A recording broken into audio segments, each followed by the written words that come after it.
The best football stadium in Australia tonight hosts the best football team from Australia. Qatar, the visitors. Sickness to Jorge Fossati has forced a change in the opposition dugout. Bruno Metsu hoping to change their fortunes against the green and gold. If he can, his team is handily placed in the group. But it'd be a brave man to back against Pimba Bake's side, who've got their heavyweights back, and they plundered 6 goals in the 2 previous meetings. Bake says his team will win, and with 40,000 watching in the stadium and many more looking on at home, Australia expects. Well, torrential downpours, not exactly unusual in this part of the world, particularly at this time of year, but this particular electrical storm has been savage.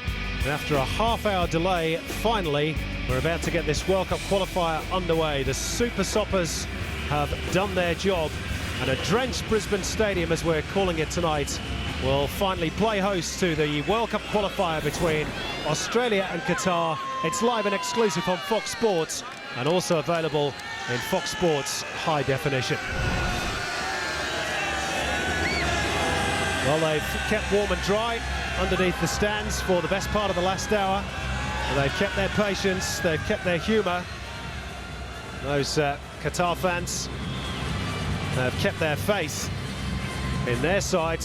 I hope will provide a big upset tonight, but we will win. That's the statement from Pimba Bake, or at least it was yesterday, and it was probably a demand as much as an opinion, particularly with tough away matches to come against Bahrain and Japan, which fall outside the international calendar and for which some key players may be missing.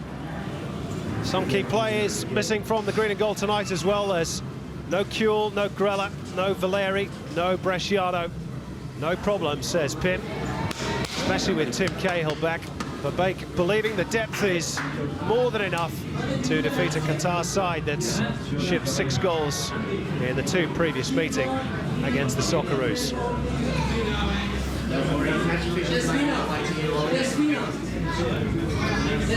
It's been a tricky hour or so, no doubt, for the players too. They went through their normal warm-up routines and then forced to call a halt to it as everybody really ran for cover. They've been back out in the last 15 minutes, getting the muscles warm, getting their minds refocused on the job. The task at hand is to secure those 3 vital World Cup qualifying points. Bruno Metsu, you can just catch in the background there with the long shaggy hair. His side are top of this section at the moment. He's been quick to remind everybody here in Australia of that this week.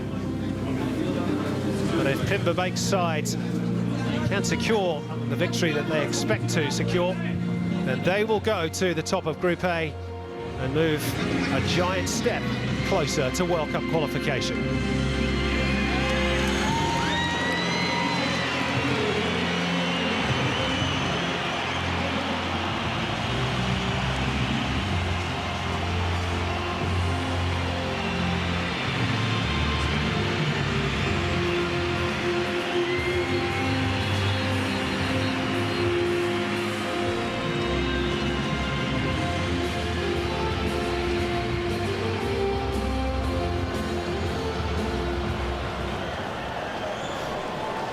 The national anthems of Qatar and Australia will now be played.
Rousing rendition of the national anthem, sung strong by some 40,000 voices. That's the expected crowd tonight, and incidentally the Qatar fans are tucked away in one corner. That's at the request of Pim Verbeek, who feels that Australia a bit too nice in previous months to their opponents, so they're well out of the way tonight.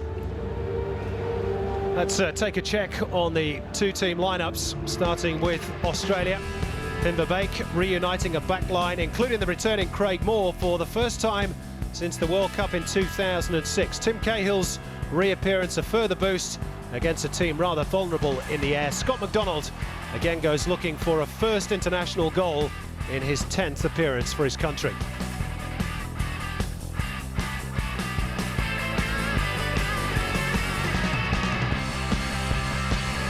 Now the Qatar team is missing several key players as well, particularly their goalkeeper Mohamed Saka. He's out through suspension. Key defender Marcone Amaral is also absent with a back injury, so much will depend on the organisational skills of Abdullah Kone.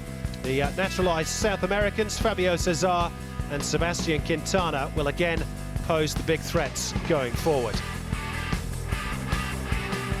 There's the Australian replacements bench, including Chris Coyne, who can perhaps consider himself a little unlucky to miss out to Craig Moore tonight. He's one of the subs, and there's the Qatar bench as well. Not sure how used they are to this sort of a weather. And the Qatar bench is also missing the tricky Ali Afif. You might remember him if you watched the game in Melbourne back in February. He was the little number 9 who was all left foot and was very tricky, very pacey. He was part of the squad, but he's not been selected by Bruno Metsu.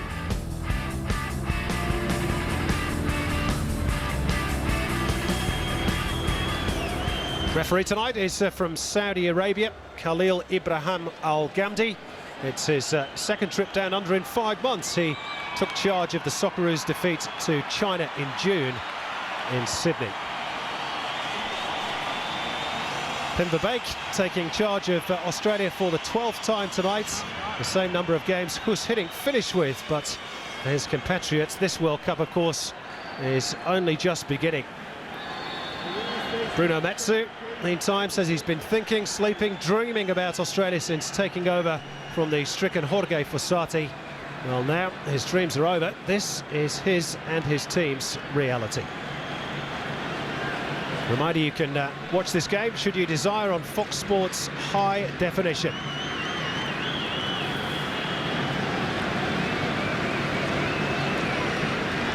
So we're all set, finally. The Saudi official gets us underway with the green and gold playing from left to right as they resume their quest to reach South Africa against the team nicknamed the Maroons, a colour that's normally right at home at this stadium, but of course they don't have the backing of 40,000 voices on this occasion, and Robbie Slater, they don't have a good track record against Australia either. No, it's obviously their bogey team, because they do pretty well against all their other opponents. They've lost twice, conceding 6 goals to Australia and only scoring once over there in that return match, of course, in Doha. But signalling the intentions there, Luke Wilkshire from the kickoff went direct straight to Josh Kennedy. I'd be mistaken, that's because of the conditions. This is Scott Chipperfield. Great to see him back in the international arena as well. He, of course, scoring the winner against Uzbekistan in Tashkent. Got the Socceroos off to a real flyer, and he's been given licence to get forward tonight by Pim Verbeek. Well, that's what Pim Verbeek's plan is. He's playing with a diamond midfield, Cahill at the top, Kalina sitting in front of the back 4, of course, with Craig Moore reintroduced. But the key is Carney and Brett Emerton will tuck in. They'll play it as narrow midfielders in that diamond, and this is to allow Chipperfield on the left-hand side and Luke Wilkshire on the right-hand side to get forward at every opportunity. And don't forget, it was those two that combined against Uzbekistan to give Australia the win. Wilkshire for Chipperfield. Wilkshire also set one up against Holland. And this is the danger man. Sorry, Simon. Yep, it was a dangerous ball too from Fabio Cesar, and Quintana is claiming that he'd been fouled. And that'll be their ploy. Fabio Cesar is a good, skillful footballer, and he'll look to play those little threaded balls through it whenever he can. Well, the focus has been on Quintana as one of the best players in Asia, and rightfully so, but Fabio Cesar is the one who feeds him. Quintana's going to play up there on his own. They've come here for a point, make no mistake about that. But Fabio Cesar will look to get on the ball. As the boys talked about on the panel in the pre-game show, it's up to Kalina, who's always available. There he is, plays that one with his outside of his boot out to Scott Chipperfield. He will need to try and cut those balls into Fabio Cesar and Quintana.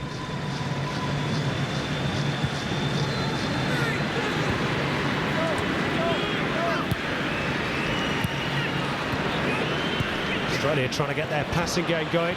McDonald's touch breaks kindly for Cahill, appeals for handball, and it's whacked away to safety by Ibrahim Abdul-Majid. Yeah, a bit of confusion in the Qatari defence there, as that ball's just ricocheted and just cleared.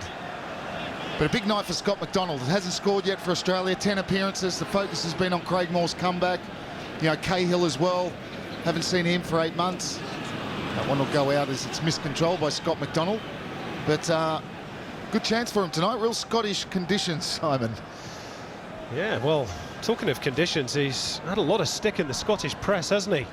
They're saying he's overweight.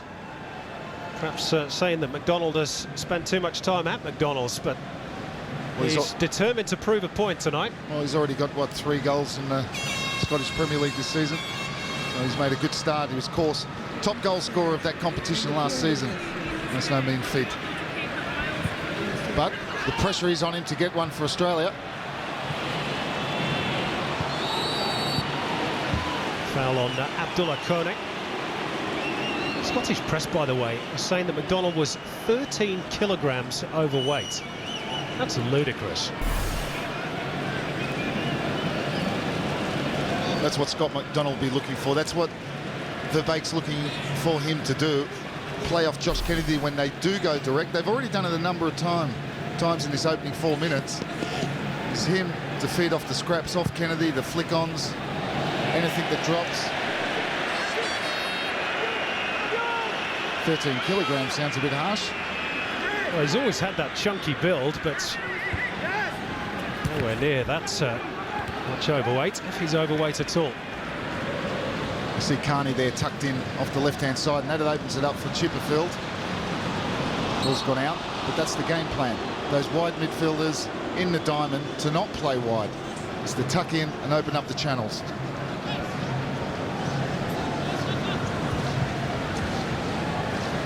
David Carney getting a start for the Socceroos tonight. Hasn't played much at Sheffield United. Maybe, I think what's gone in his favour is, of course, he's left-footed. It gives a nice balance and a nice combination with Chipperfield. Yeah, all of a sudden Australia are well off for left-footers. Shane Stefanuto in the squad, Scott Jamieson coming through.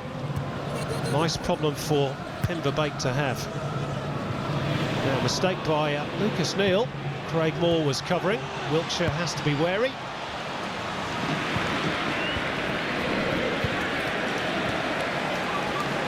Into touch off Ibrahim Abdul-Majid. There's Bruno Metsu, the Michael Bolton lookalike. Well, best remembered, of course, taking Senegal to the quarterfinals of the World Cup 2002, knocking out his country of birth, France, in the first game, which was a huge shock at the time. Come across him when I played for Lens in France. He was coach of Metz and was already being talked about as a possible international coach. Well, of course, he's gone on and proved that.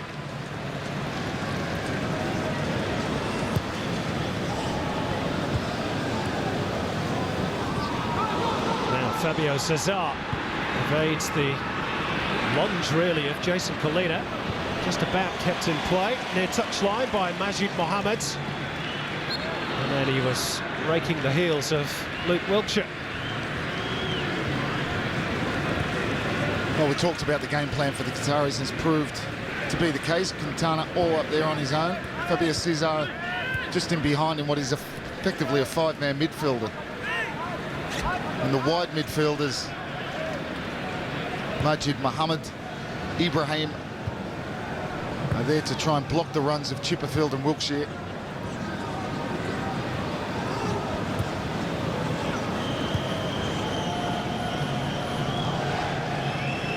There's Craig Moore playing on his own turf, of course, and that was a pinpoint pass. Lovely touch from Kennedy. Cahill goes for goal, perhaps. Nice movement, though, by Australia. That was a great pass from Craig Moore. It's gone direct, but he knew exactly who he was trying to pick out. Josh Kennedy, little layoff, and shot blocked from Cahill.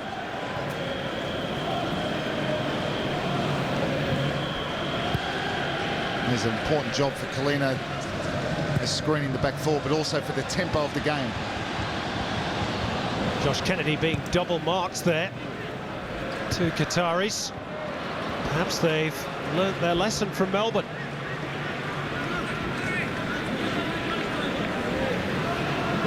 There is big Josh Kennedy without a goal in the German Bundesliga this campaign. In fact, he's not scored at club level in the last 10 matches.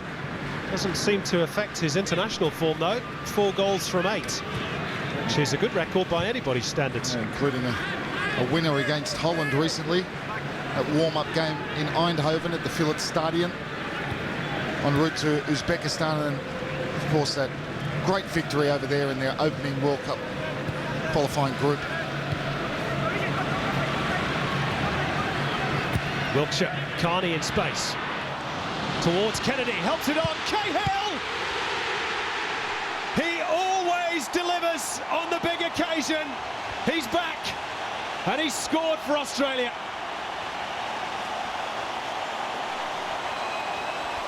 They'll talk about him always being in the right place at the right time. Proved yet again. The ball played in, flicked on by Carney, helped on again by Josh Kennedy. And who was there? Who'd made the run from midfield? Ghosted in, not picked up. You see him there, centre of the screen. He just goes in, no one picks him up. Well, that's a fine finish. Left-footed volley, lets it come across his body. Very good technique. And Cahill, haven't we missed him? And that's exactly why. He just never misses, does he?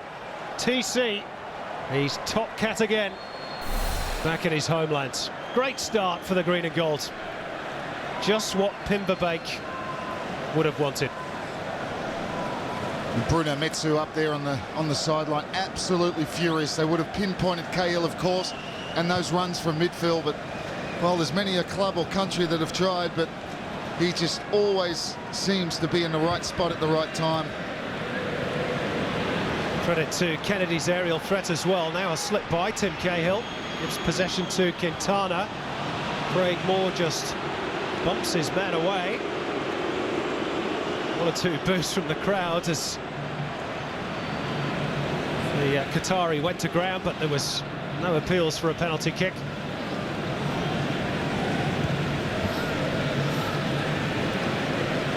Tim Cahill's 14th goal for his country in just his 29th appearance.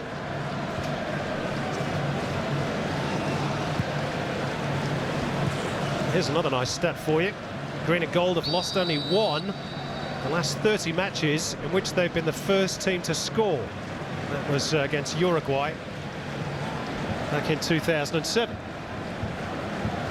So the omens are good.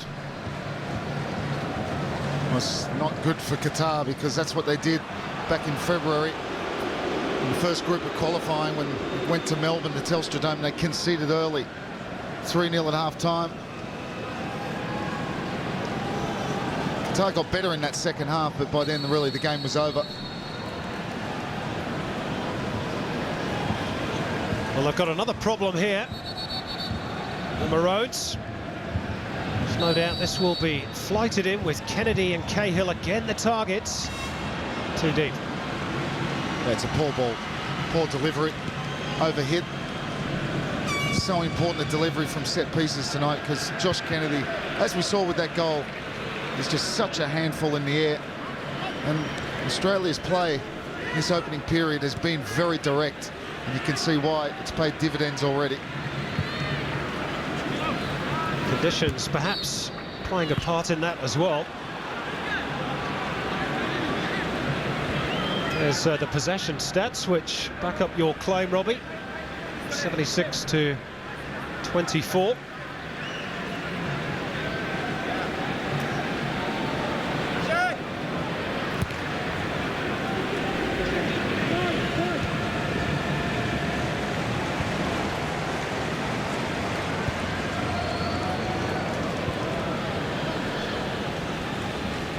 I guess the question is now, does Bruno Metsu change his game plan very early after conceding? Back in that game in February, Osati didn't change the game plan. They were punished. Game over before half-time.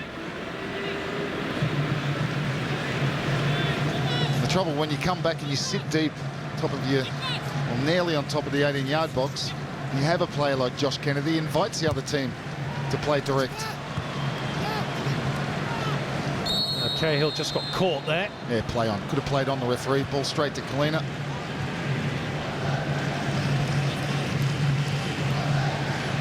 What a story. Timmy Cahill. Incredible, isn't it? 8 months out of the team. Comes back. Goal. Did exactly the same for Everton recently. English Premier League. Just trying to remember where that game was at. Remember, Simon? I think it was at Stoke, wasn't it? That's right. He'd come on. Scored at Hull as well. Yep. And then, of course, got the red card in the Merseyside derby against Liverpool, so he's currently suspended at club level. That'll suit Pim Verbeek just fine.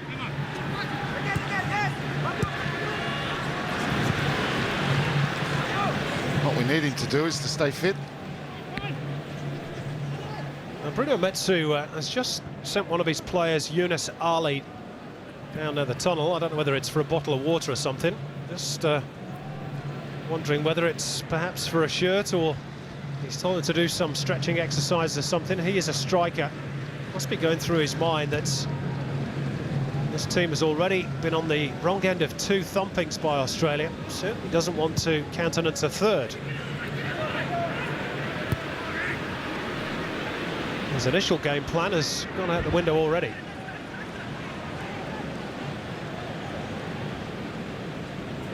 Craig Moore winning his 40th cap tonight. We didn't think there'd be a 40th. And he's back, looking as comfortable as he ever was. Oh, he's so used to playing with Lucas Nell. We remember the 2006 Germany, great partnership, successful. And a lot of people said that it was far too early when he did retire. And obviously that's played on his mind. And Chris Coyne, last 3 games, has done excellent for Australia. Really come from nowhere, Chris Coyne. Not sure a lot of people thought he had it in him to raise to that level.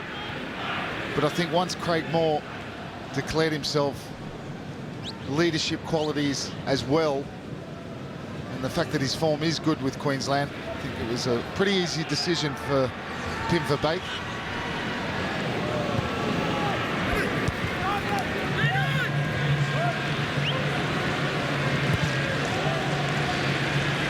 Good passing by Australia to get themselves out of a bit of a hole. And you can do that with Jason Kalina because he's always available. Here he is again.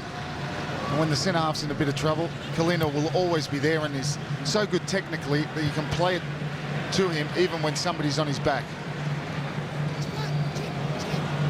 New Gold Coast United franchise, of course, currently in talks with Jason Kalina, 1 or 2 others too.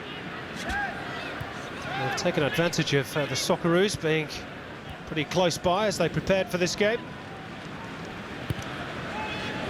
What a coup that would be. Now, again, aerially towards Cahill.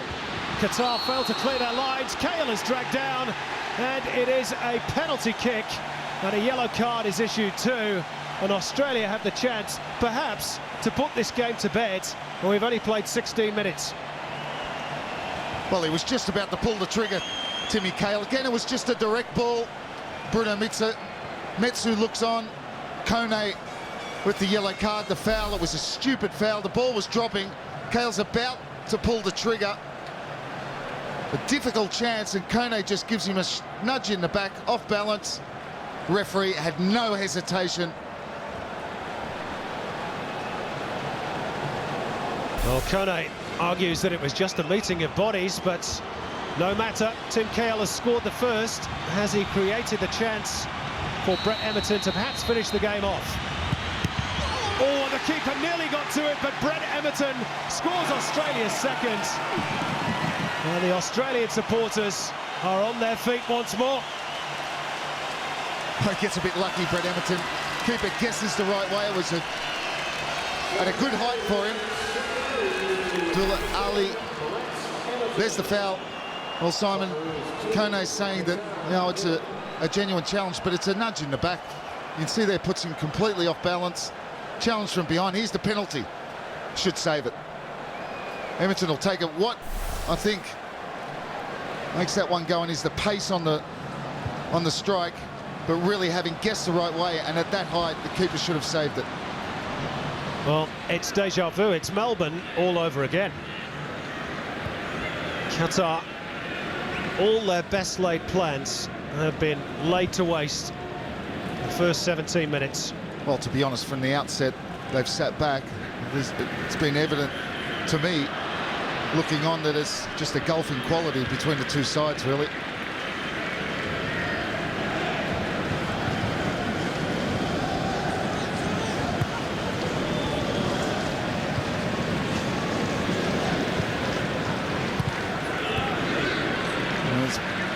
It's been talked about as well, the psychological advantage that Australia have over Qatar.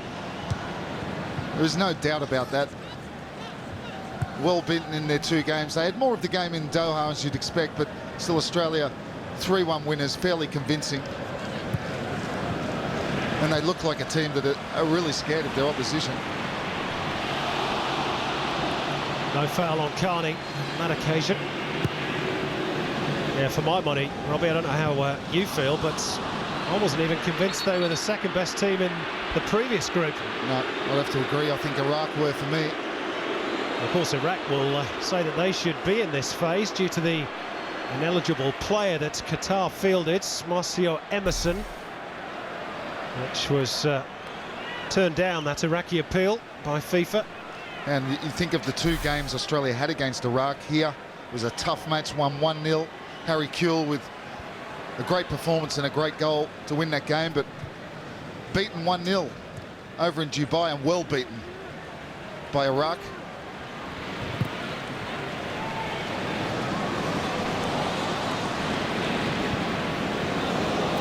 Well, that's a hospital ball by the defender, Ibrahim Abdul Majid, and Josh Kennedy very nearly made him pay. Cahill still might do.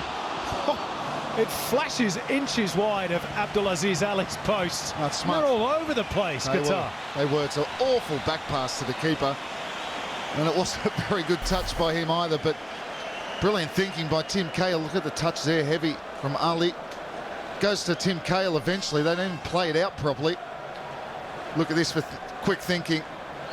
And that was one of the worst dives you'll ever see an international goalkeeper do. Camera dive. Well, in fairness, the keeper is not the usual first choice. As mentioned before, Mohamed Saka is out through suspension. Qatar survive on that occasion. They're clinging on by their fingernails at the moment. Let's see what they can do with this free kick, taken by Fabio Cesar. This is Talal Al-Blouchi. Onside, Majid Mohammed. Headed clear by Tim Cahill. Retrieved by Al-Blouchi. And it all comes to naught.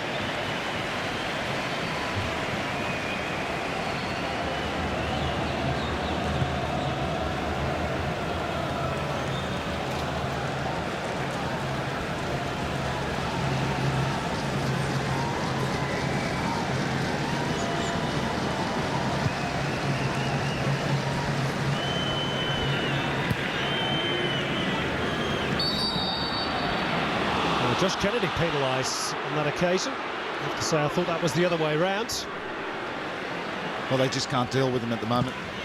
Kennedy pretty much winning everything in the air. And Mustafa Abdi and Kone really lost their shape. Qatar, as you said, all the best laid plans for Bruno Metsu completely out the window. They haven't really reacted. Exactly the same shape, formation.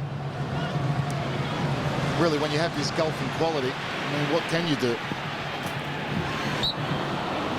Saad Al-Shamari has won his team a goal kick. In fact, I think it might even be a free kick. Well, there are some glum faces amongst the Qatari faithful. There they are, tucked into the corner, as per instruction from one P. Verbeek.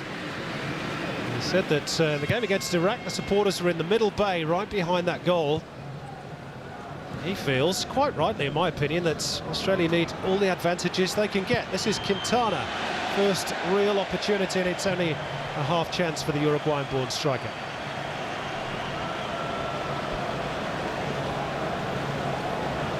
He's having a frustrating evening, Quintana.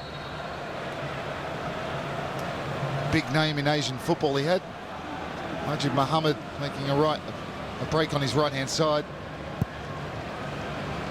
To be fair to Quintana, is completely isolated.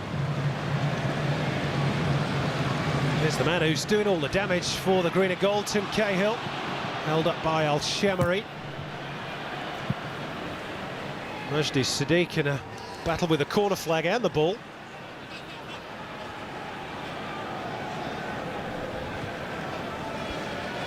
There's the shot count after 23 minutes. Australia well on top.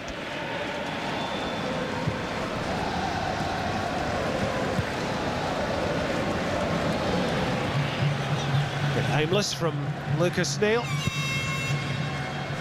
Craig Moore leads the line in stepping up, claiming offside against Quintana, which is heated. That's really showing his experience, and perhaps one of the reasons why Pimverbank was so keen to have him back. Certainly there would have been a number, and that was obviously one of the critical reasons. Leadership qualities. Look at that pass again. Well, it's the same tactic that led to the first goal, and Qataris still haven't got wise to it. No, well, the thing is, the thunderstorm arrived, of course, match delayed half an hour. Now, that gave both coaches time to think and rethink their tactics, and you can tell that Pimverbank got it right on the money. I would imagine the game plan before the thunderstorm was, you know, a more short passing game, getting the ball wide with those two fullbacks breaking. But when the rain hit, the conditions changed, and I think he said, let's go direct, put them under pressure, and it certainly paid off. The Qataris haven't reacted at all. Tell you what though, Robbie, credit to the ground staff. Pitch has healed from that deluge of water pretty well. It's played okay. Good drainage here in this part of Brisbane, of course, as well. This is Scott McDonald. He's going to shrug off Al Blushi.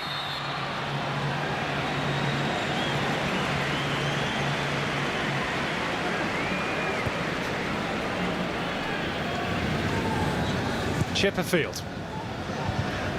Cut out by Abdullah Kone. Now with Al Blushi. Out to the diminutive Kalfan Ibrahim, former Asian Player of the Year. Barely been involved in the game thus far.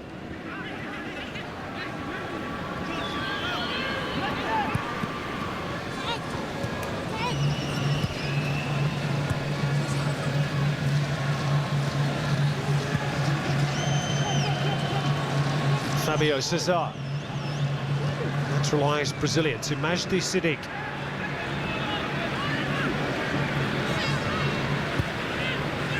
Thumped forward by Mustafa Abdi as Qatar go direct. Quintana is frustrated frontman at the moment.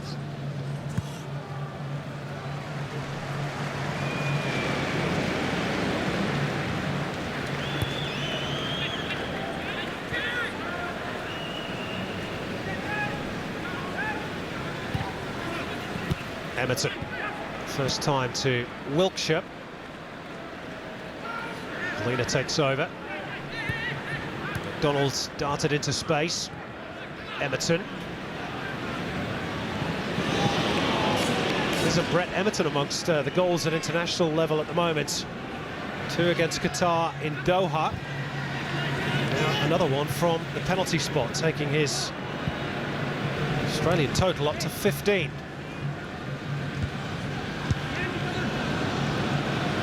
Speaking to Emo during the week, Robbie, and he was saying that the thought of becoming the first Australian to reach 100 international caps is just starting to cross his mind. It's his 69th tonight, and of course he's still only 29 years of age. And who'd bet against him? And of course, so fit. One of the fittest Australian players, probably along with Jason Kalina. and rarely has a bad game for his country. Really is Mr. Consistent, and also can play in a number of positions. Well, that certainly struck the hand of Ibrahim Abdul-Majid. And Luke Wiltshire is saying that the referee's assistant on the near side should have seen that. Referee was probably blinded to it due to his position on the pitch. Well, no question, that's a handball. Clear handball. Even though he's turned away from it, his hands are in a position where they shouldn't be. Australia have to make do with a corner, their first of the match.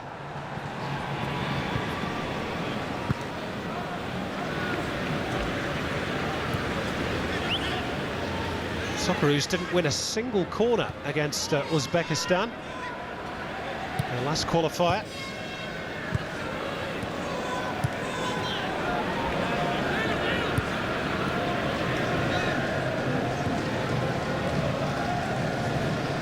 Of course, they won that game in Tashkent. If they win this one too, some way towards Pim Verbeek's demanded total of 17 points. I actually think they might need one or two less than that to get in the top two. This is Kalfan Ibrahim. Well, the win in Uzbekistan was massive in respect to qualification. Sets the tone. If they pick up 3 points here,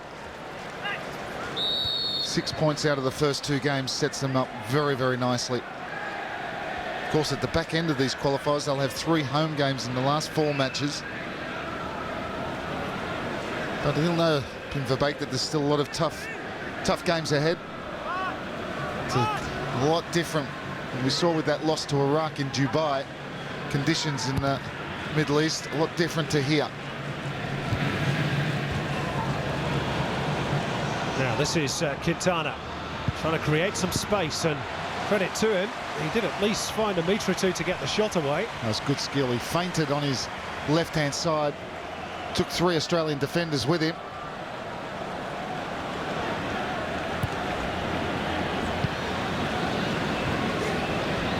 Now if Brett Everton gets there first, Australia could be away again here, but the deflection took it too far away from the Blackburn Rover. Here's the skill. Look at the skill there. The feint. 3 Australian defenders, still manages to make a yard of space to get the shot off. Comfortable for Schwarzer in the end, who has really been an onlooker. And I think it's his 62nd cap. That's a foul from Scott Chipperfield. 62nd cap, I think, for Mark Schwarzer. Moves him in front of Attia Boni in the all-time appearances. That's correct. He's got his sights set on 75 caps, which by my reckoning, if he wants to retire after the World Cup in 2010, means that Socceroos have got to qualify for him to get to that number.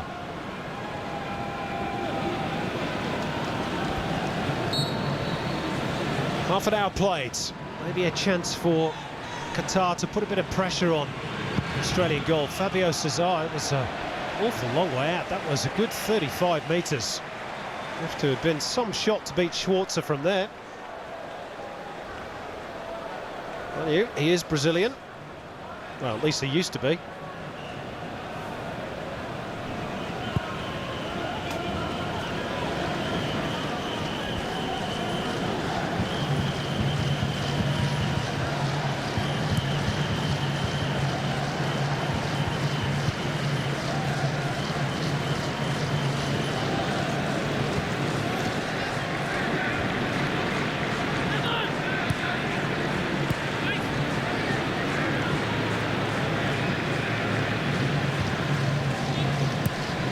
Australia just content to string the passes together.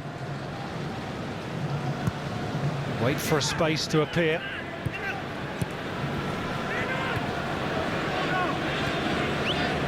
It's actually a bit better from Qatar. They're playing slightly higher up the park, trying to put some pressure on the ball. Well, they got slightly better in the second half in that game back in February, but then the game was over. Similar case here, maybe 2-0. It's a long, long way back for them. Pushed by the captain, Saad Al-Shamari, on Scott Chipperfield. That's just what they can't afford to do, give away free kicks in and around the penalty area. And you've got the likes of Kennedy and Cahill to contend with.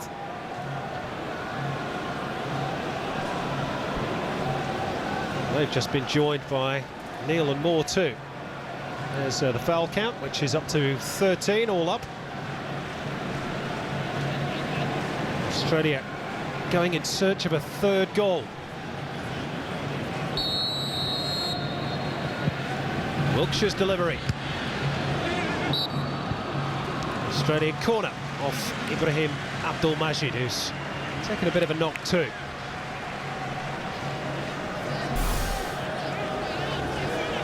A decent ball. Josh Kennedy was at the back post. Qataris had enough bodies there, but by a corner. Oh, and again, the goalkeeper didn't really know whether to stick or twist. He lost it, didn't he? There's one for you, Robbie. Just the game in Melbourne in February. Australia scored in the 10th and the 17th and the 33rd minute. As we look again at this Australian corner. Tonight, they've scored in the 9th and the 17th minute, and we're in the 33rd again. Price, a third Australian strike.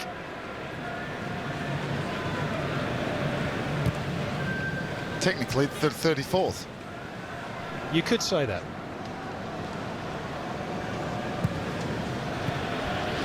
Well, for me, Bruno Metsu really hasn't done his job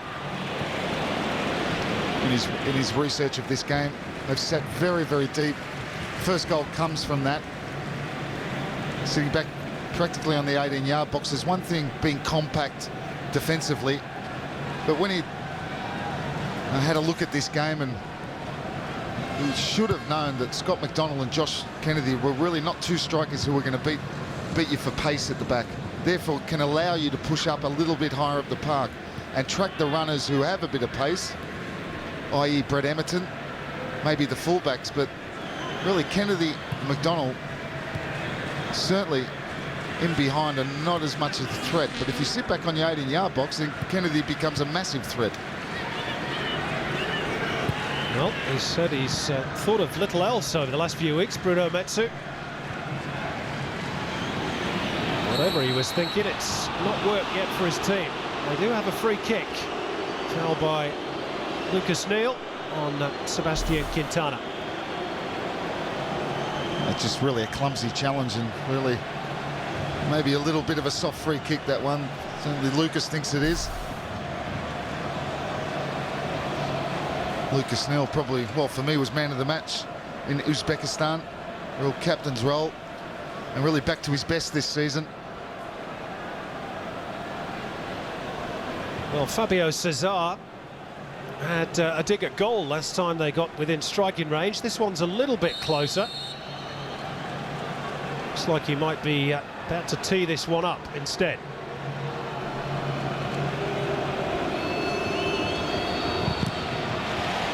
Well, there's Ibrahim Abdul-Majid, and who else blocked the shot but Tim Cahill. He's been everywhere, scoring goals, winning penalties, blocking free kicks. There is the action man. Yeah, he's got the hunger, hasn't he? Just so long out through injury, that foot injury. Very frustrating for him. Missed a lot of football.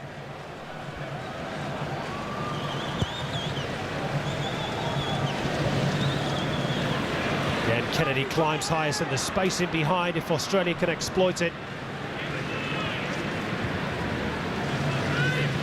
Two defenders there, drawn towards Kennedy.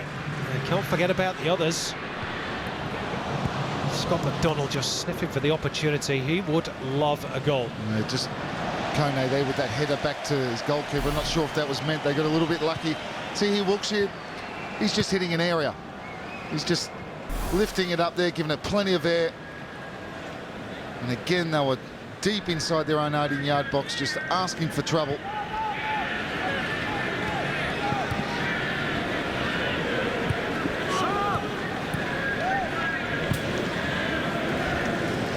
Back four's been very comfortable, haven't they?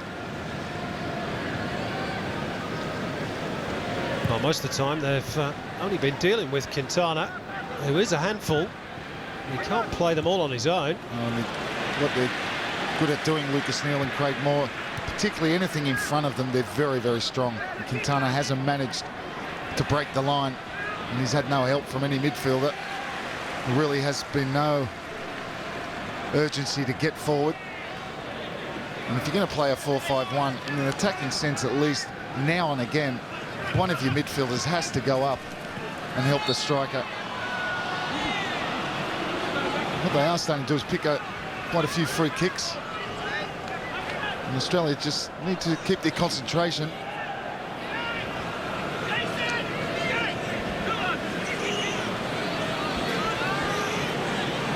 This one's going to be taken by the right-footed Majdi Siddiq. At least the Qataris now do have a few bodies inside the Australian penalty box. Abdullah Kone is there to give them a bit of height. Not purposefully, though, by Lucas Neal. Australia have just got caught there, though, trying to play their way out of defence. Lucas Neal takes the more direct route. Yeah, another good intervention there from Lucas Neal. He's been on to Quintana every time, not giving him any space at all. Lucas looking very, very sharp. And that pairing between him and Moore looks like they've never been apart.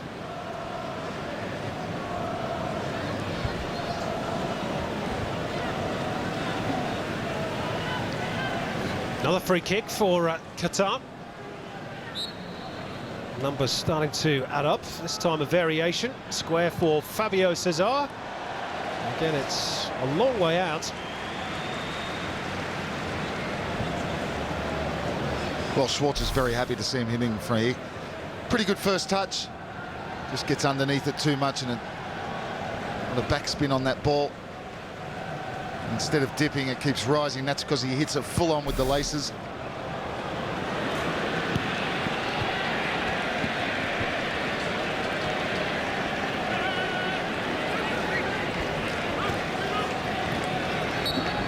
Trick by Cahill on Fabio Cesar. Qatar eager to get on with it. Now towards Khalfan Ibrahim. Now can he show a bit of the magic that's earned him the Asian Player of the Year award? I say every time I've seen him play against Australia, he's really disappointed. Very slightly built. He always looks rather scared when he's playing against Australia. Well, there you go, he's given away cheap possession again. Just so too easily run off the ball.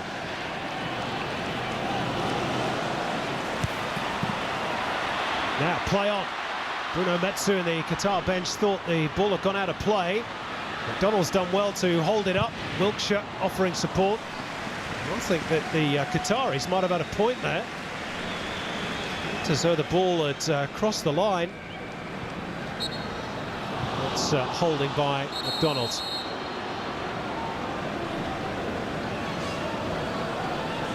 Saudi referee just having a word with Scott McDonald.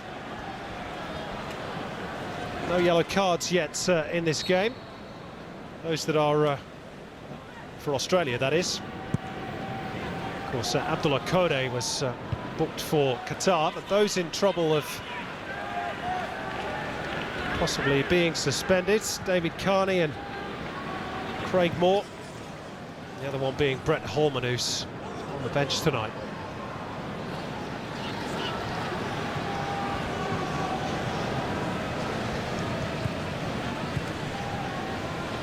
Now Quintana combining with Fabio Cesar. That's a better ball. Majid Mohammed, Qatar's best moments of the game.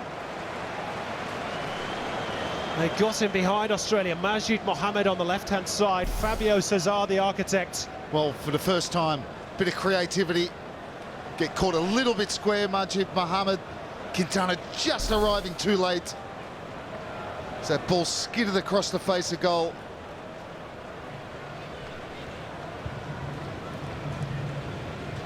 Well, it's a bit of encouragement for Qatar towards the end of what's been relatively miserable first half for them.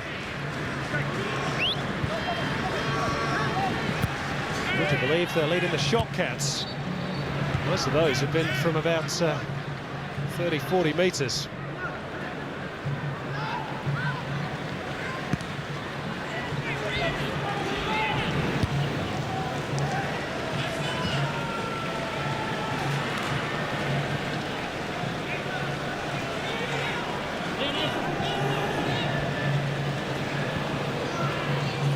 Robbie, it's going to be a pretty straightforward team talk you'd fancy by Pimba. Yeah, but just a word probably on concentration. That was a pretty good chance there for Qatar. That ball across the face of the box. Quintana just a little bit too late, but it was a warning. I tell you, Luke Wilkshire's just given Rashid Mohammed a warning there. If you kick me up the backside again, there'll be trouble. Whoop. Yeah, that's a bit of a painful one. That's a cork.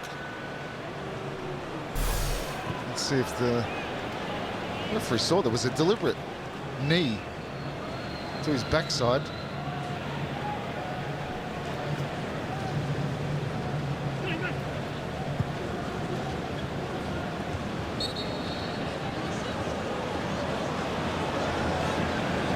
The coach with the most difficult task is Bruno Metsu, of course. 2-0 down. Second half, does he go maybe with 2 up front? Probably not straight away.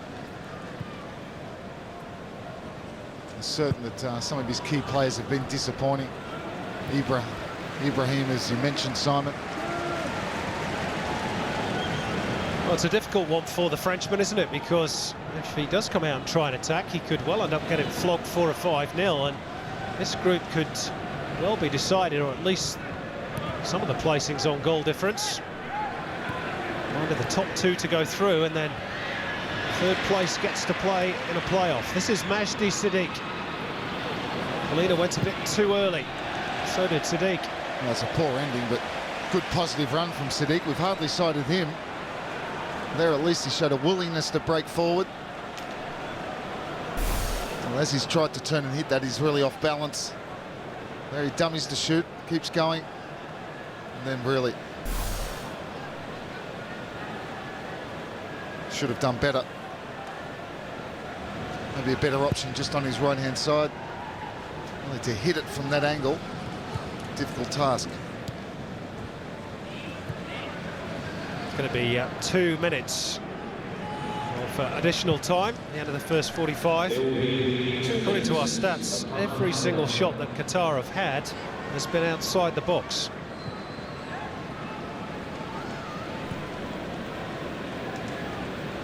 Now, forget about their shots from outside the box. The best chance was the one where Cesar played in Rashid Mohammed across the face of goal with Quintana coming in.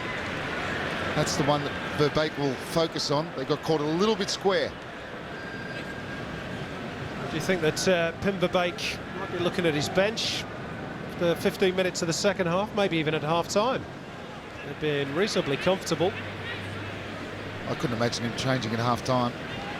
2-0, very comfortable.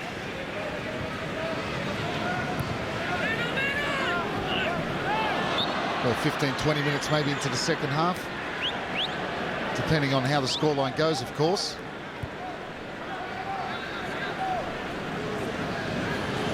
Well, to that end, subs have already made their way back down the tunnel. Maybe 1 or 2 of them hoping for the call second half. I'd say someone like a Brett Holman, pretty good on this pitch. So Stajovski is short of game time at his club as well, and I'm sure Miller Jedinak would love the opportunity to play too.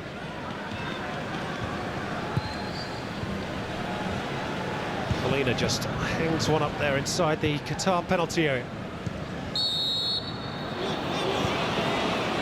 Free kick given for the foul by Cahill. He says, I'm not sure what exactly I was supposed to have done. I'm not sure he touched him here, or did he? Well, why is that a foul, Robbie? It shouldn't have been one. Quite clear.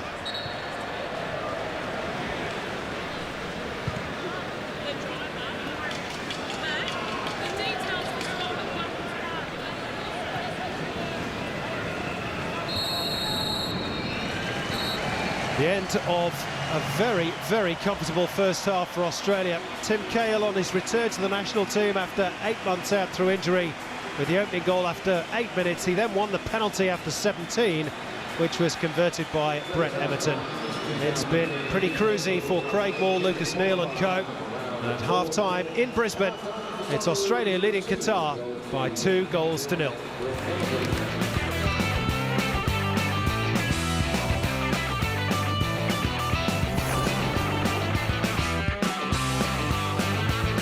Rollercoaster ride, for us. But this Friday is against Queensland here, so if we get the result, we'll be very happy and take it into Tashkent. All right, thank you, Scott. Thanks, Mel. All right, thank you, Mel. Let's get straight to our match callers, Simon Hill and Robbie Slater. Well, 2 changes. We'll come to those in a moment. Meantime, here's Sebastian Quintana, who's trying to muscle his way through past Luke Wilkshire, but he does so illegally. So we'll confirm those 2 changes for you. For Australia, Miller Stojovski has replaced Scott Chipperfield at the break. And for Qatar, who of course trail by 2-0, their captain Saad Al-Shamari has been replaced by the number 16 Hamid Ismail Khalifa. Here is Stojovski with his first touch of the game, forward to Cahill, who goes down. Referee plays a very good advantage, and Scott McDonald can't work the keeper well enough. No, it's his best chance of the game. Scott McDonald come to him quickly, took it first time on the volley. Got a bit of shin on that, I think. But the substitutions, you would think both of those probably through maybe either injury or the threat of injury. Chipperfield, of course, having a good half. Shamari, the captain for Qatar. He gives Stojovski the chance to come on in press. In fact, he's probably had a lot more joy playing for his country in the last 6 months or so than he's had at Derby County. He's having a terrible time there. Yep, can't get a first-team spot. He was on the bench last weekend, though, against Norwich, so he's getting closer. Here's another free kick for Qatar. They start the second half pretty much as they ended the first. A plethora of free kicks in and around the Australian box, but there's a foul on Cahill. Yeah, and I'm sure that's something that Pim Verbeek talked about. They were starting to give away a lot of fouls in and around the penalty box, Australia, towards the end of that first half. There's the confirmation that Chipperfield is left. Stojovski comes on, but speaking to Stojovski over in Uzbekistan during training, and very nonplussed at why he's not getting a go at Derby County, particularly the side's not doing very well. As you said, he was back on the bench against Norwich, so maybe things are about to turn for him. But he gets a chance here, a full 45 minutes in a World Cup qualifier. Of course, the tactical switch there is Carney's gone back into the left fullback position. Chipperfield's vacated, Stojovski going into that narrow left midfield. Still a diamond in midfield. Of course, Cahill so prominent in that first half and so effective and productive. There's the other change. Hamid Ismail for Saad Al-Shamari. Looks like he's slotted into the former's right fullback position. Straight change. This is Khalfan Ibrahim. Fabio Cesar. He's trying to get a lot more involved in the play. He is the key to unlocking the door for Sebastian Quintana further up the park. Yeah, well, he's not had much to do, really, in respect to having the ball. He's been chasing it more often than not, but he's showed a couple of glimpses that when it gets a bit of time on the ball, he can be quite dangerous. He's the one that played through Majid Mohammed with that chance that went straight across the face of goal a couple of minutes out from the first half. From the end of the first half, rather. Another free kick for Qatar. Taken quickly, Khalfan Ibrahim in towards Majid Mohammed. Carney stood tall. Well, they're certainly pressing higher up the pitch, Qatar, in this opening period of the second half. Certainly the news from the Qatar contingent pre-game was that Bruno Metsu definitely wanted the game called off. Wasn't happy at all with the conditions. I'm sure he was still of that opinion, but for different reasons at the half-time interval. Well, I think he would have known straight away after that downpour that the conditions swayed heavily in favour of Australia. Most of our players playing in European competitions where rain and rain-soaked pitches are very, very common. Not so for the Qataris.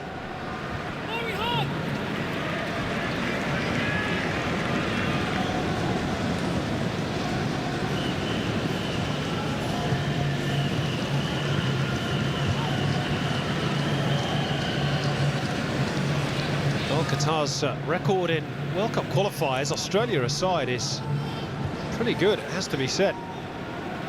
They appear to have a mental, possibly a physical block about playing the green and gold. Again, advantage played by referee Khalil Ibrahim Al-Ghamdi.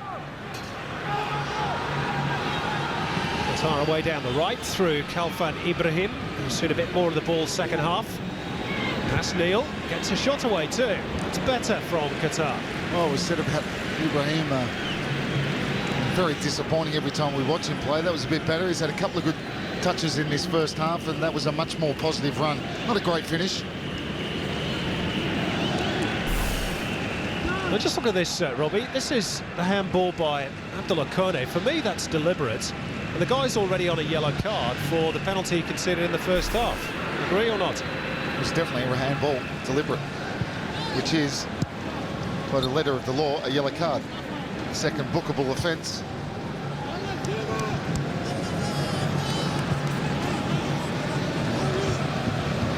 So I couldn't agree with you more, Simon. There we go. That's an incident just a few minutes ago, but Abdullah Kone's got away with it. He's also taken over the skipper's armband from Saad Al-Shamari. That would have been an utter disaster for Bruno Metsu, and he lost his new skipper too.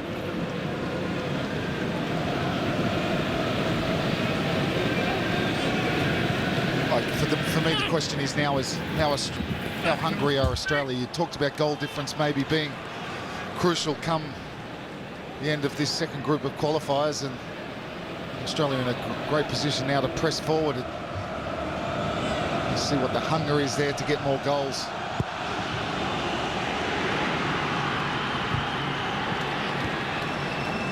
Craig Moore winning a good header. Well, he put a foot wrong on his return to the national team.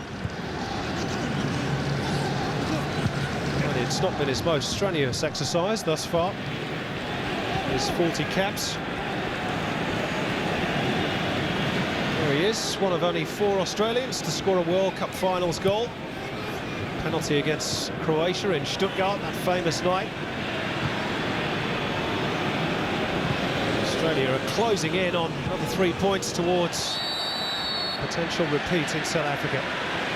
A strong challenge there from Ismail. Tell you what though, I don't think Bruno Metsu will mind that. At least they're trying to compete. More aggressive, yep. They look scared in the first half, no doubt about that. Australia's dominance over them in the last group of qualifying. I get a feeling that the Qataris, when they saw their name being pulled out again with Australia, I think there was a few heads dropping. Yep. They automatically think they're playing for second place, maybe even third with Japan in the section as well. Here's Wilkshire's delivery. Another dive for the cameras from Abdulaziz Ali. He's I think that's a 9.5, that one. He's a very, very acrobatic. Of that, there is no doubt. And here he goes, way. Well, I'm not really That's sure a Klinsmann. what that is. That's a Jurgen Klinsmann. Craig Moore's looking at his place. He would not be impressed knowing Craig Moore. But you talk about Qatar and what they've come here with. I mean, crucial absentees, of course, the keeper, Sakir, the defender, Amaral, Wizim Rizik as well.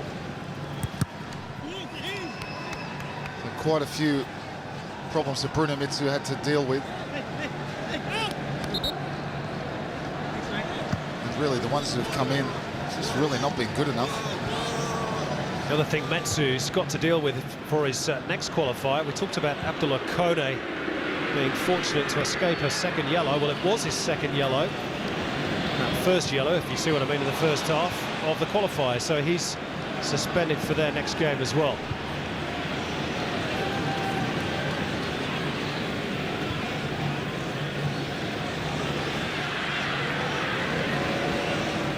This is Brett Emerton. Back to David Carney.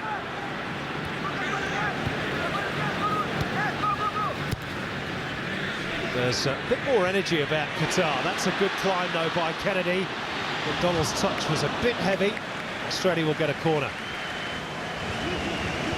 They're getting a direct ball from Carney up to Kennedy, proving very effective. You see the Qataris again practically inside their 18-yard box. Look at the leap there from Kennedy. Very easy. And really, McDonald should have done better there. In behind, it was a poor first touch. Again, proving not to have a happy night for the Socceroos at the moment, Scott McDonald. Australia's third corner to be taken by Luke Wilkshire in front of the Caxton Street end. Keeper's come a long way. That's a good punch. Falls for Miller-Stajovski, who clips it back in. Kale was already looking for the opportunity to score his second of the night. Another corner.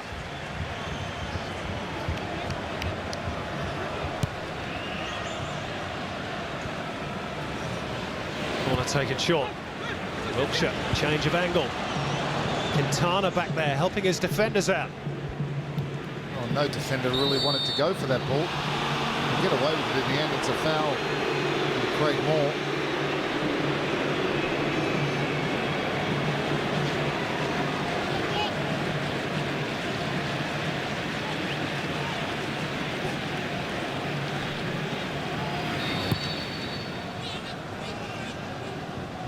Crowd just a little subdued around the stadium. Perhaps even they were feeling that Qatar might have put up more of a fight than they did in the first half. I think they want to see Australia push on, really go for them. They're just cruising at the moment. There's not a lot of intensity in the game.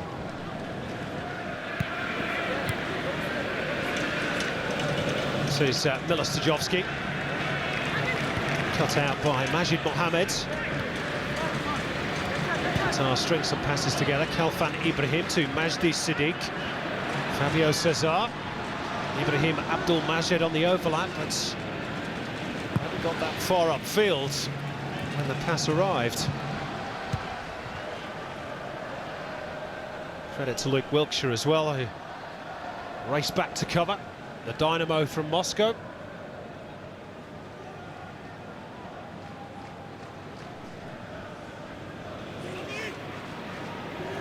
Quintana.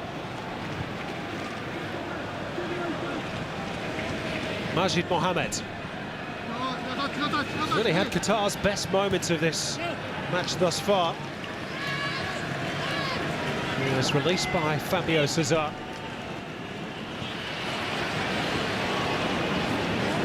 Quintana, Robbie, has been much less of a threat than he was in Doha a couple of months ago. Oh, without doubt. I mean, at home in Doha, they played a lot further and higher up the park. In fact, in that game, I think Australia, although winning the game 3-1, I think Qatar had something like 13 shots to Australia's 6. He did put them under a lot of pressure. In fact, Mark Schwarzer pulled off some fantastic saves in that match, but here he's been very isolated, Quintana. Very difficult night against Craig Moore and Lucas Neal. Now Kennedy, there's a man free, and that's Brett Emerton, who drives it across goal and into the goal off the post. 2 for Brett Emerton, 3 for Australia, 3 points for Australia, and what a clinical finish. Well, that is a wonderful finish. He made it look easy. It's the perfect strike from that angle. Low and hard across the keeper. You've always got a chance. And that is a man at the top of his game. Play from Kennedy, picks up this ball. Scott McDonald just flicks it back inside. Kennedy's aware of the run of Emerton. He lets it come across his body. That is a difficult chance. He's made it look easy. Wonderful finish from Brett Emerton. Hits it with the instep. Keeper gets a touch, but can only push it onto the post. A fine finish from Brett Emerton. And hasn't he enjoyed moving back further up the park?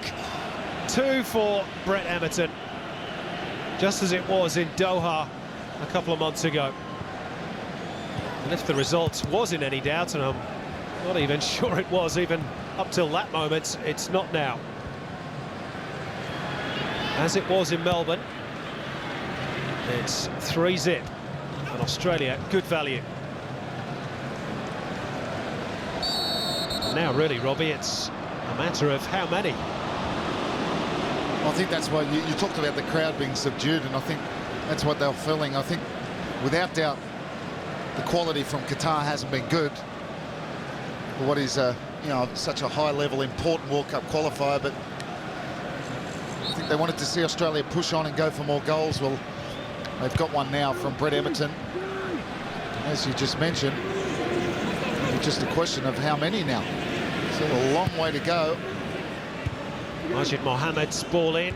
Cahill back there helping out. Oh, it might find its way through to Quintana. And Schwarzer, who's only rarely been called into action this evening, is probably grateful for a claim of the ball.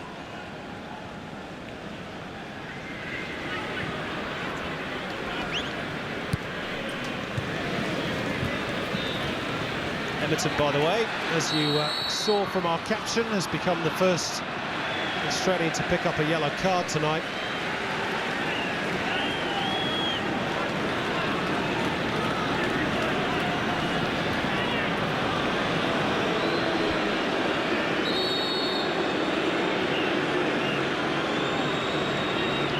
Strangely, no yellow card for that challenge. What a wonderful strike by Brett Emerton, though, as he let that one. Must admit, as Kennedy played it out to him, he's in a lot of space, but I really didn't think he was going to hit it first time. I thought he was going to take a touch, but he let it come across his body, kept his head down, technically perfect. Yeah, you've got to have perfect timing. Carney's ball, good punch away by Abdulaziz Ali. Lucas Neal in there, chips it back towards Kennedy. Very close, very close. Keeper beaten. Good work from Lucas Neal. Found himself in a bit of space on the right-hand side. Here comes the ball. The keeper comes flapping really at this one. He does get a fist to it. Not a convincing one. Doesn't get distance. Lucas Neal comes back on his left, just puts it into an area. Josh Kennedy, just with the touch, not far away. Oh, 2 assists for Kennedy tonight.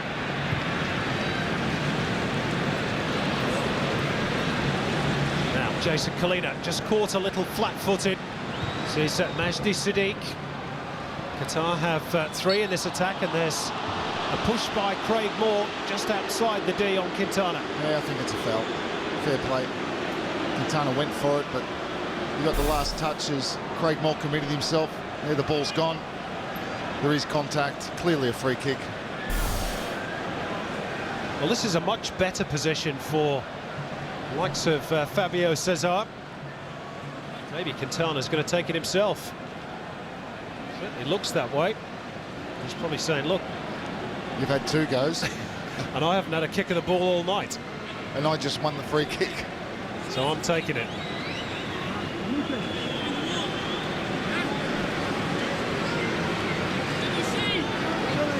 Mark Schwarzer will want to keep the clean sheet intact.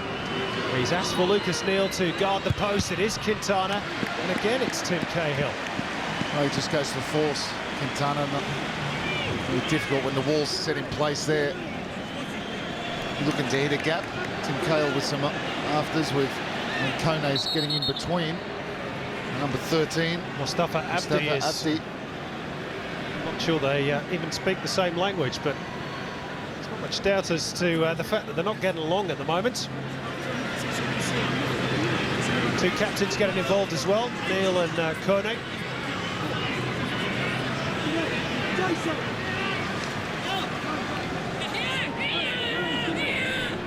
Not sure what Lucas was trying to say then. Trying to calm down.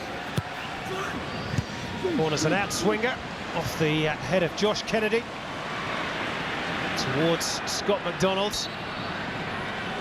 who is penalised. It's one Australian striker.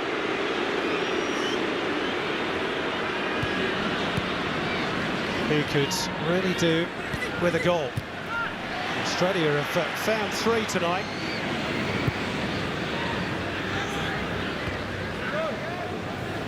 as Quintana. Support from Majid Mohammed. He turned into traffic.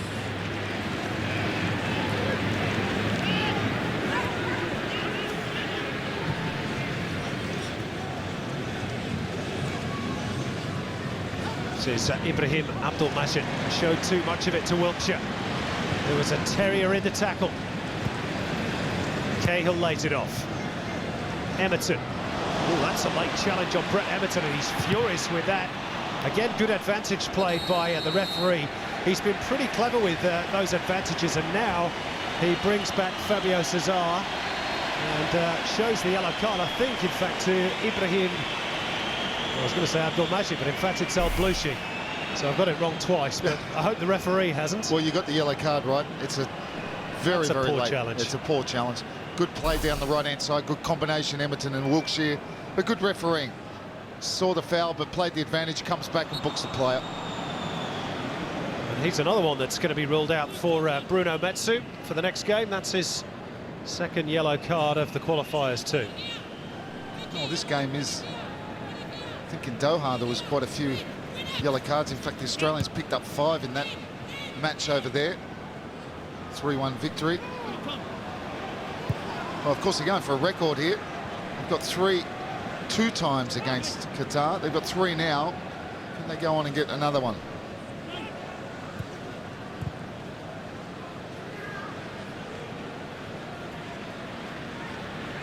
Or can Qatar perhaps get a consolation? This is Khalfan Ibrahim.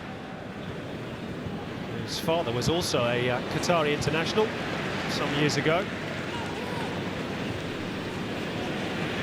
Hope he was better than the current version, no disrespect to him.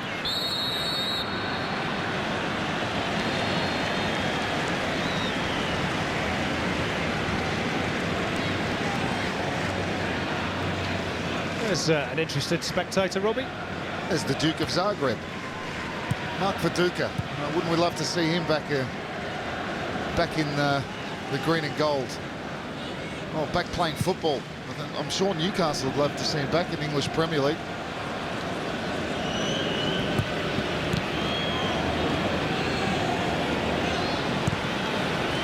I think he's enjoying being back part of Socceroos camp. Apparently he's had a real bounce in his step this week, although not on the damaged heel, of course. Oh, he's just such a loved character around the dressing room, such a likeable man. Good for team spirit, Mark Viduka. There's his replacements tracking back. Josh Kennedy, at least one of his replacements. This is Emerton. Australia will get the throw in. Kim Verbeek is contemplating making another change. Brett Holman is standing by with the second half past its midway mark. Well, it's not surprising. I thought maybe a little bit earlier. Maybe Gamble. Now, Majid Mohammed's with the snapshot again. It's a shot outside the penalty Yeah, but box. it's a shot with no conviction. It really doesn't hit it at all like he's trying to score. This is exactly what I was about to say. I'm surprised to see Scott McDonald come off. Worked hard, but for little joy. He's got a real blockage at the moment. Just can't seem to get a goal. Really, I think one volley early on in the second half on the left-hand side of the penalty box, but certainly desperately needs that goal. He looks like he's playing with the weight of the world on his shoulders.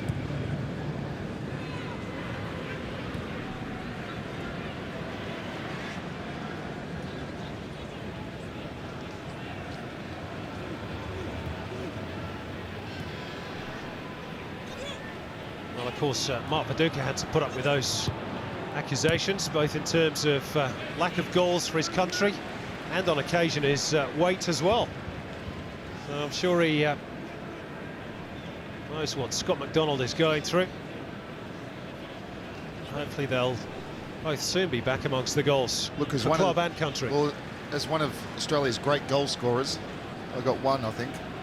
I'm sure, I don't know how he feels, but he just needs one. Look, he's disappointed, of course, but it'll come, and Don't be surprised that when he breaks his duck, they'll come in, he'll get a few. So, as you just rightfully mentioned, Mark Viduka did cop a lot of stick for a long time and from a lot of critics. But his general all-round play for the team was good.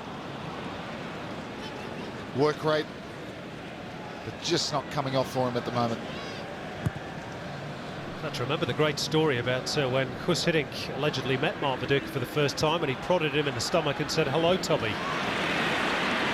Nice to meet you, boss." Here's David Carney as Australia go in search of a fourth goal. Brett Holman wants his first touch. Was well read, though, by Hamid Ismail Khalifa.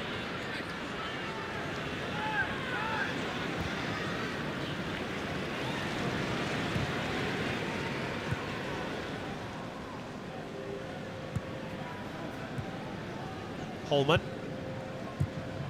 Forwards looking for Cahill. Emerton had spotted the overlapping run of Luke Wilkshire.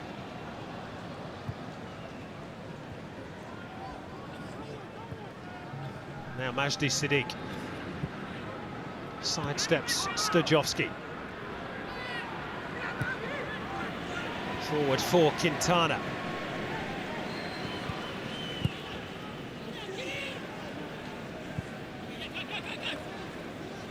Majid Mohammed.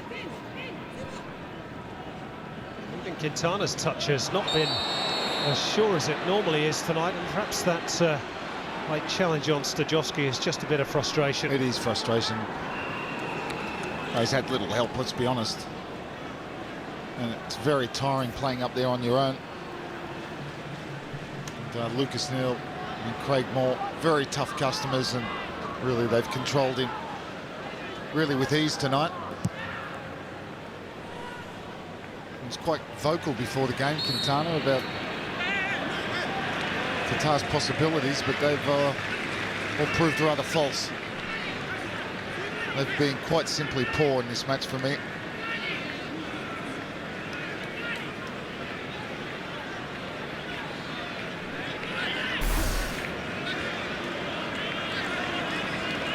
Josh Kennedy's went just about, well, I'd say 90% in the air tonight.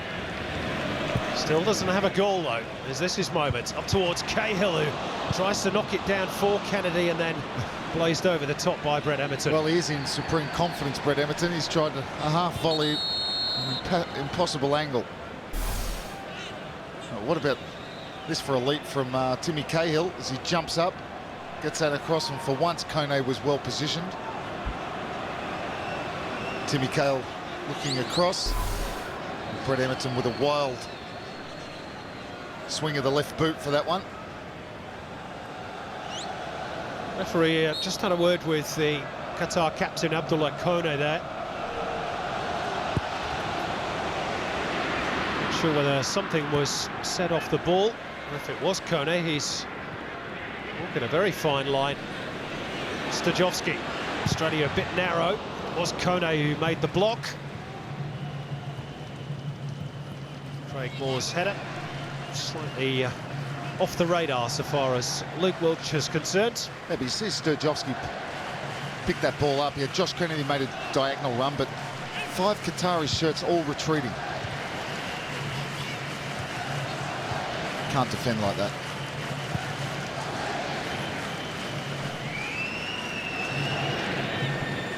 This is Kalfan Ibrahim.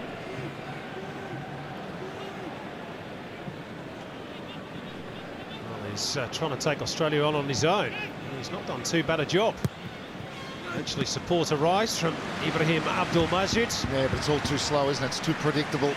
Ibrahim far too long on the ball there, but again, to be fair to the carrier of the ball, in most cases, they have little support. It's almost like their teammates make a pass and they just watch. They say, well, off you go, do your best. Yeah, there's no doubt that they'll have to improve if they're going to qualify for their first ever World Cup finals, with Japan also in this section. Oh, well, football's all about movement, Simon.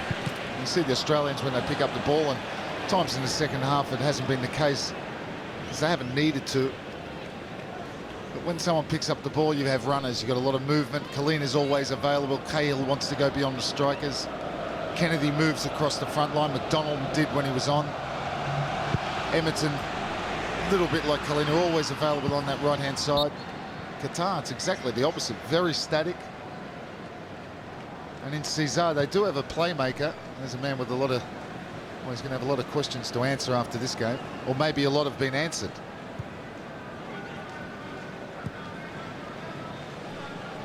Certainly was always going to be a tough gig. His first game away to the equal favourites, I think you would maybe say, with Japan in this group.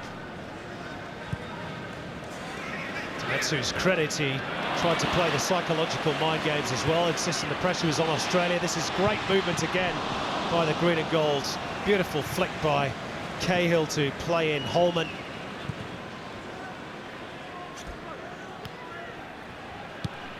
Australia starting to showboat a bit. Cahill again involved. Stajovski. Good football, short passing, moving at one touch. Drawing good applause from the home faithful. Up towards Kennedy, keeper's gone. Josh Kennedy does have his goal, and Australia have 4. The icing on the cake for big Josh Kennedy. Well, it wasn't rocket science. It was some very, very good football played in a tight quarter between Cahill, Carney, and they switched it to Luke Wiltshire, who's now turned into a real provider of goals from that right-hand side. But look at him, gets the ball, he doesn't try anything difficultly, he just hangs it up. And he says, go on, Josh Kennedy, get up for that. Now, why the goalkeeper comes there, I have no idea. That's he has the no question chance. I was going to ask and the thing is, he should know how good Kennedy is in the air by now. He stands his ground there, it's very difficult to score. But Abdulaziz Ali comes for that ball, and really it's a simple header for Josh Kennedy. Can't score for Karlsruhe. That gets another one for the Socceroos. Got one in Eindhoven, of course, against Holland. And Luke Wiltshire with another assist. Yep, can't score for his club, can't miss for his country. Oh, well, there's the question answered. Can they go better and get 4? 3 apiece in the last 2 legs. Kennedy is onside. Even the offside trap is sluggish by the Qataris. Well, there'll be sterner tests to come in Bahrain next month and Japan in February in particular, but really Australia have dominated this match almost from start to finish, or at least to the 77th minute. And well, not almost, without a doubt. Totally. Qatar have been pretty ordinary, let's be fair. Oh, they've been poor, no doubt about it, from the first whistle. I think he got his tactics wrong. Also in the context of the group and what happens later on, goal difference can be very, very important. So that's good for Australia. There's still another, oh, you got 12 minutes or so, plus injury time to maybe get some more, but the tactic of sitting in your 18-yard box when you've got someone like Josh Kennedy and Scott McDonald, who started, who were never going to beat you for pace in behind, why you'd sit back. You can still be compact further up the field.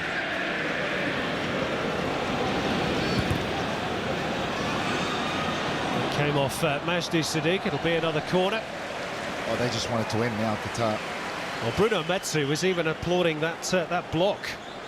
That shows you that he probably feels that even at times his team's commitment can be called into question. There was a theory put forward a while back, I think it was by Philippe Troussier, that the affluence in Qatar affected the players' willingness to work and sweat, put the effort in. Carney's corner. Emerton, who's on a hat-trick, of course. Australia have pushed everybody forward, bar Jason Kalina and Craig Moore. But look at the Qatari closing down. Look, comes out here, it's one off. There's no one in behind him. Look, plays it easy. The Stajovski gets it to Holman. Kane does cut that one out.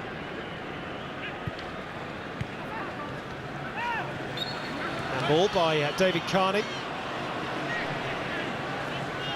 Yeah, well, they certainly look scared. And I mean, in the opening 20 minutes, they look scared of Australia. We talked about the psychological advantage of those first two games, 3-0, 3-1. I wouldn't call it a lack of commitment. It's certainly lack of energy. Yeah.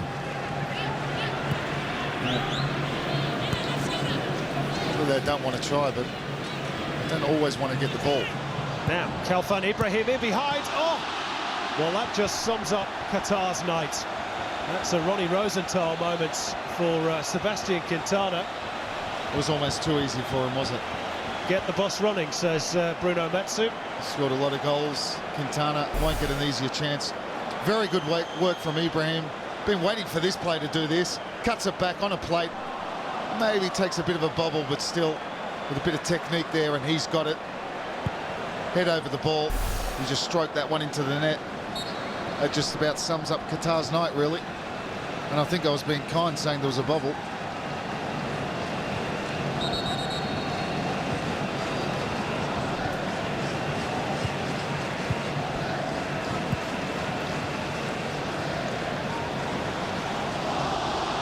No foul on Wiltshire, says the referee.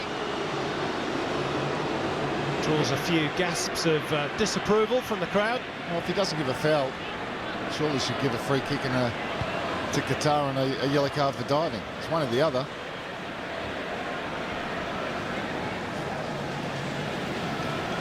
Now Quintana is being manhandled by Lucas Neal. He's had that all night. Now, assistant referee has got his flag up on this near side, and again, that's just naivety by the Qataris, playing a free kick to a man who's in an offside position. Now, here's that foul on Wiltshire. Looks pretty blatant to me. Well, I think it was a foul. But it looked rather spectacular. But certainly caught him. Contact, free kick for me.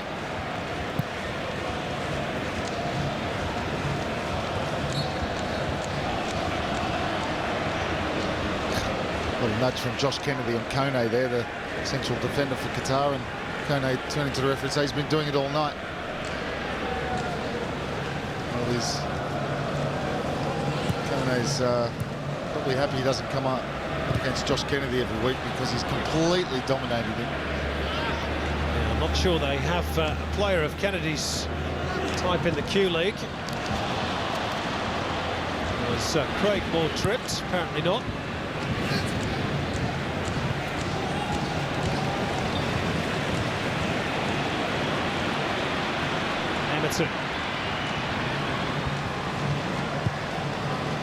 Wiltshire again with that diagonal crossfield ball towards Kennedy. Now Abdulaziz Ali is straight out of his penalty area. Oh, he got lucky. I must say, I don't mean to sound cruel, but he doesn't look like he's at international level, that goalkeeper. Some of his diving tonight and his decisions. You can see on that Josh Kennedy goal, the fourth one, Fabio Cesar ends what has been a disappointing night for him. They're taking off Sebastian Quintana as well. Well, when you take off your only goal threats, maybe Bruno Metsu has decided even at this late stage he can't afford any more collateral damage in terms of goals against. Second substitution for Qatar, number 18, Andre Sebastian Quintana, replaced by number 7. Either that or he just can't believe that Quintana missed that chance.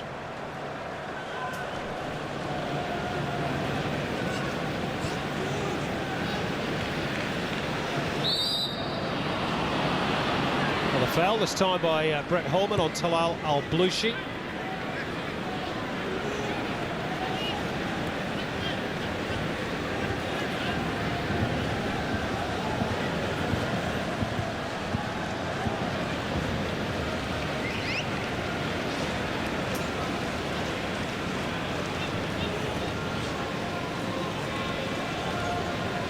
Six minutes to go.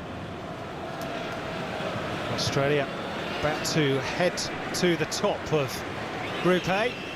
Final World Cup qualifying in the Asian Football Confederation for a short time at least until Japan end their match with Uzbekistan.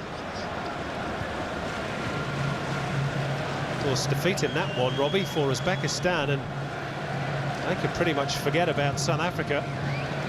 So it's then 2.5 or 3 out of 4, whichever way you like to look at it. Well, certainly Uzbekistan's opening 2 games very disappointing, particularly losing at home to Australia. They're one of the favoured sides in the group, but they lose the next one, they'll be effectively gone, you would imagine. Maybe only the 3rd spot in the group in the hope of a playoff.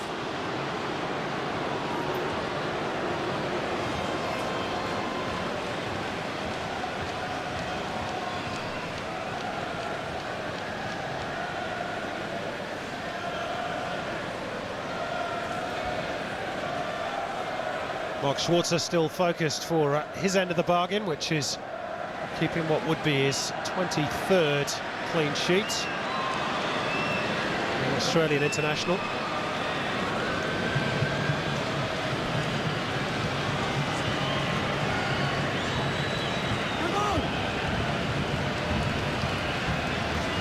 Is there a consolation for Qatar right at the end? Oh, it's not a bad try, in fairness, by Majdi Siddiq. Well, the final whistle can't come quickly enough for those on the bench, but this was a decent effort. Well, that's a better effort than, what, how many did he take? Cesar took a couple, and Quintana took one. And that was the best one of all these ones. Jacob Burns about to come on for Australia. Did a great job in Uzbekistan. Jacob Burns didn't know. 3 hours before the game he found out that he was playing. Jason Kalina got sick, and Brett Emerton, he's probably disappointed he's coming off. He's on a hat-trick. I'll stand by for the standing ovation, and he's earned it. 2 goals tonight. It's been another inspirational performance in the green and gold by Brett Emerton.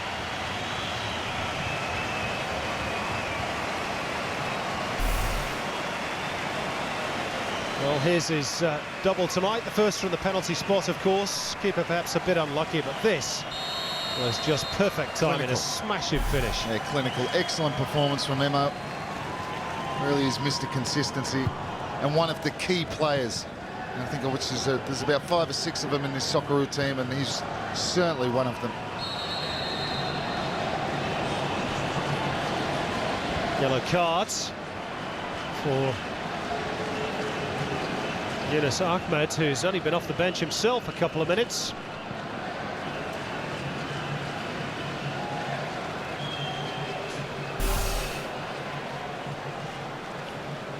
Yeah, just comes in late. Maybe on the top of the foot for Kalina, paying for one. Well, we've seen red cards issued for challenges such as that, Robbie, which is perhaps why Jason Kalina is so angry with Yunus Ahmed. It's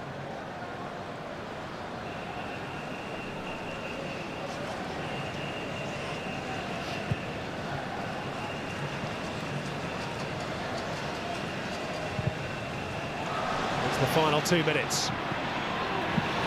Yorkshire does well to win the corner. Yeah, Qatar really, at times it's difficult to believe you're watching an international team. 2 defenders there, clearly favourites against Wiltshire, and they still managed to contrive to give away a corner. Can Australia get 5? Lucas Neal's up there. He wants his first international goal. Emerton, Brett Holman, same first name at least, was guilty of an elbow there. Australia on the brink of being just the 2nd team in 9 matches so far in this final round of Asia qualification to win at home, which is an interesting step. The other team being, ironically enough, Qatar. That was on match day 1 against Uzbekistan.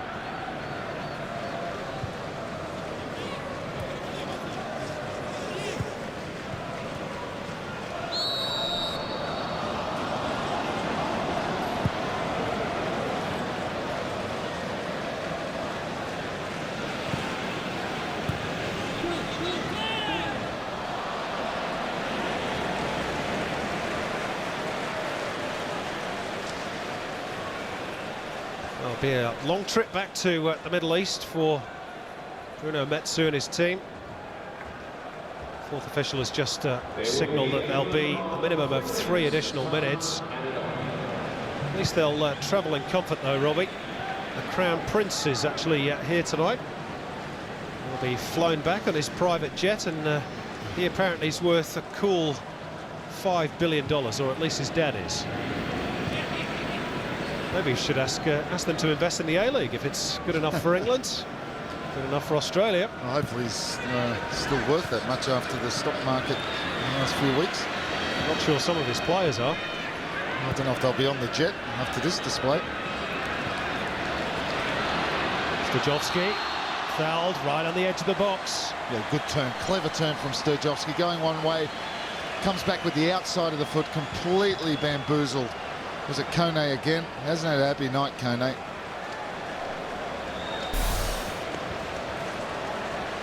Here he goes, going one way, takes it with the outside of the boot. In fact, it wasn't Kone. It was being harsh to him. It was Ismail, substitute.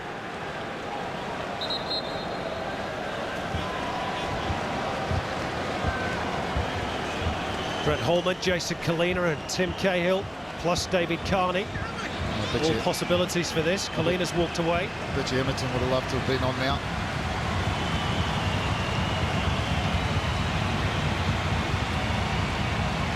Australian crowd rousing themselves, perhaps, for one final cheer. Good, Wiltshire struck it. That's an air swing. David Carney.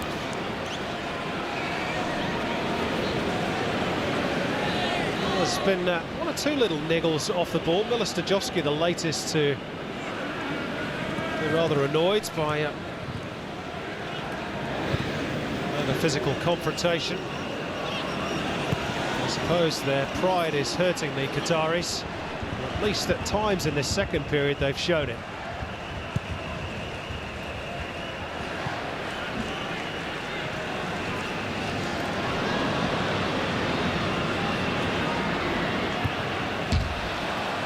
Substitute Yunus Ahmeds only succeed in giving Australia a goal kick. Probably just be time for one more passage of play before Khalil Ibrahim Al-Ghamdi calls a halt to what's been an eventful night in lots of ways. Late start due to that downpour. Australia very quickly into their stride. Josh Kennedy cops a painful one from Mustafa Abdi.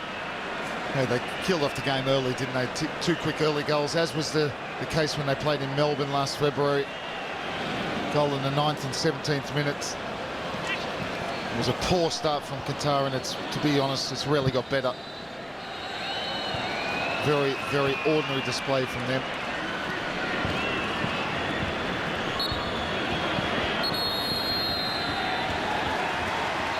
And that's it, it's all over. Australia dominant from start to finish. They take another giant leap towards South Africa by inflicting a 3rd World Cup qualifying defeat upon Qatar. Mimbabake's confident prediction that his team would win, no idle boast, it was justified. 2 goals for Brett Emerton, 1 from the penalty spots. Josh Kennedy with a late one, Tim Cahill setting things off after 8 minutes.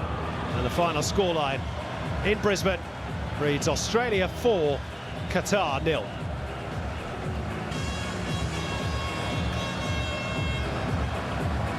Well, the supporters at Lang Park certainly enjoyed watching the green and gold play tonight. At times, some of their passing was a joy to behold. The Qataris, from the neutrals' point of view and from the game's point of view as a contest, were very, very disappointing. Let's go down pitch side and hear from one of tonight's heroes, who's talking to Mel McLaughlin. Tim, didn't take you long to get back on the score sheet. Was it fun out there? Yeah, it was really fun. I suppose, you know, there's a lot of pressure on the lads to win this game. You know, 3rd time lucky, so, you know, we take a lot of credit and really enjoy playing in front of this crowd at Suncorp. All right, tell us a bit about the goal, because you sure got off the blocks pretty early. Yeah, I suppose the tempo was high.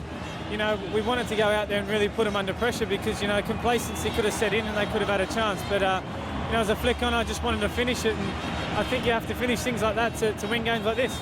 Seems like they gave you too much space. Now, are you guys, was it fair to say you're sending a message because you're not going to, it doesn't seem like you want to scrape through to South Africa. You want to be emphatic every time. Yeah, definitely. I think him's been very honest with the players and asked the players what they've wanted from the game, and you know, we're producing on the pitch, and you know, we're missing a lot of big players, but this is where we step up and really try and take it to another level, and this is what we're going to do. Well done, Tim. Thanks a lot. Thanks, Star.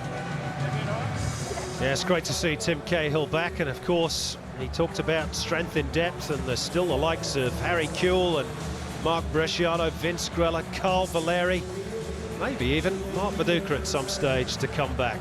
It's all looking very, very positive as Australia seek to go through to their second successive World Cup finals. There he is, Pim Verbeek. He keeps racking up the World Cup points. He's had some stick at certain stages for being a little too negative, particularly away from home, but he went with 2 up front this evening, and that's certainly paid off. Well, that's about it from myself and Robbie Slater as the Socceroos go around and thank their supporters tonight. After the break, catch up with Andy Harper and the rest of the team for all their full-time analysis. We'll see you soon.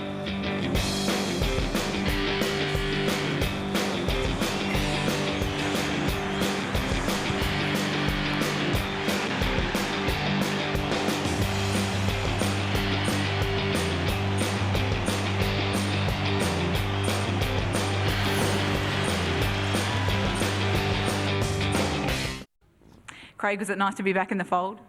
Yeah, it was fantastic to be out there again playing for the national team. Home game for myself, and nice to actually get a win at Suncorp. And you guys kept a clean sheet and certainly took it to them from kickoff. Was that the plan?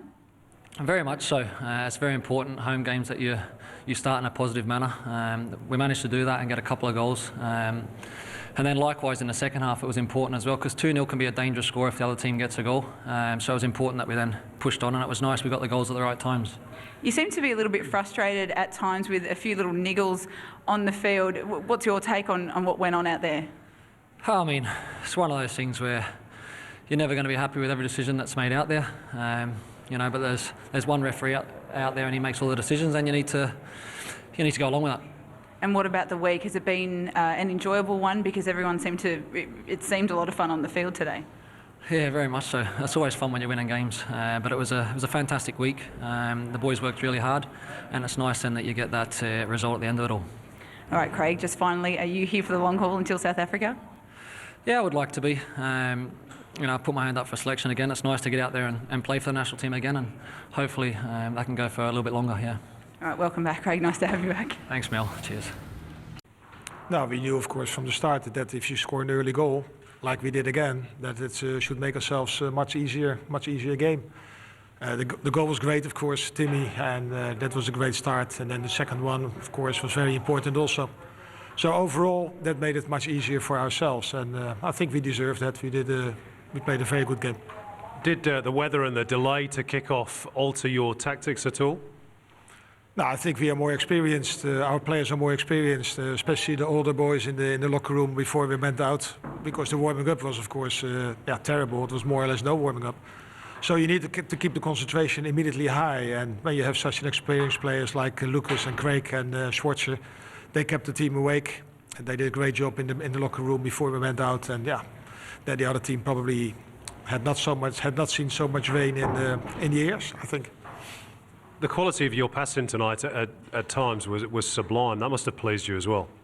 Yeah, we played very good. Okay, we know we have good football players, and the field was, of course, fantastic, especially when it was wet.